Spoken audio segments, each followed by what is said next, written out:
வணக்கம். ஆகாஷ்வாணி புதுச்சேரி செய்திச் சுருக்கம் வாசிப்பவர் நளினி. ஹைதராபாத் பரேட் மைதானத்தில் வரும் 10ஆம் தேதி நடைபெறவுள்ள பிரதமர் திரு நரேந்திர மோடியின் பிரம்மாண்ட பொதுக்கூட்டத்திற்கான ஏற்பாடுகளை மத்திய அமைச்சர் திரு கிஷன் ரெட்டி நேரில் ஆய்வு செய்தார். தெலங்கானா மக்களின் விருப்பங்களை நிறைவேற்றும் வகையில் பாஜக செயல்படுத்தி வரும் ஆட்சி முறை மற்றும் வளர்ச்சி திட்டங்களுக்கு இப்பொதுக்கூட்டம் மிகப்பெரிய மக்கள் ஆதரவை வெளிப்படுத்தும் என அமைச்சர் நம்பிக்கை தெரிவித்தார்.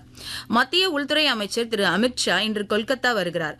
புதிதாக தேர்ந்தெடுக்கப்பட்ட பிஜேபி சட்டமன்ற குழு கூட்டத்தில் அவர் பங்கேற்கிறார்.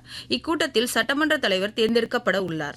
ஆபரேஷன் சிந்தூரின் 1ஆம் ஆண்டு நிறைவை முன்னிட்டு இன்று மத்திய வெளியுறவுத்துறை அமைச்சர் டாக்டர் ஜெய்சங்கர் வெளியிட்டுள்ள செய்தியில், ஒரு வருடத்திற்கு முன்பு ஆபரேஷன் சிந்தூர் நடவடிக்கை மூலம் பாகிஸ்தானிலிருந்து எல்லை தாண்டிய பயங்கரவாதத்திற்கு எதிராக தன்னை பாதுகாத்துக் கொள்வதற்கான தேசத்தின் உறுதியை நிரூபித்தது என்று கூறினார்.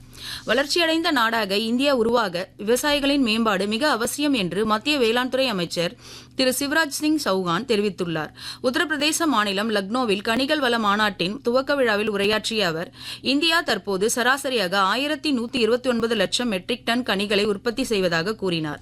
வங்காளதேசத்தில் தட்டம்மை நோய் பாதிப்பு தொடர்ந்து மோசமடைந்து வரும் நிலையில் கடந்த 24 மணி நேரத்தில் தட்டம்மை மற்றும் அது தொடர்பான அறிகுறிகளால் மேலும் 12 குழந்தைகள் உயிரிழந்துள்ளனர்.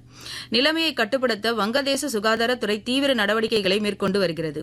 சவுதி அரேபியா தனது ராணுவ தளங்கள் மற்றும் வான்வெளியை பயன்படுத்த அமெரிக்காவிற்கு வழங்கியிருந்த அனுமதியை திடீரென நிறுத்தியுள்ளது. இதனைத் தொடர்ந்து ஹார்முஸ் நீர்ச்சந்தி வழியாக கப்பல்களுக்கு பாதுகாப்பு வழங்கும் திட்டத்தை அதிபர் டொனால்டு டிரம்ப் உடனடியாக கைவிட்டுள்ளார். கேரளம், மாஹே, கர்நாடகா, தமிழ்நாடு, புதுச்சேரி மற்றும் காரைக்கால் ஆகிய பகுதிகளில் இன்று கனமழை பெய்யும் என வானிலை ஆய்வு மையம் தெரிவித்துள்ளது. இத்துடன் இந்த செய்தி சுருக்கம் நிறைவு பெறுகிறது.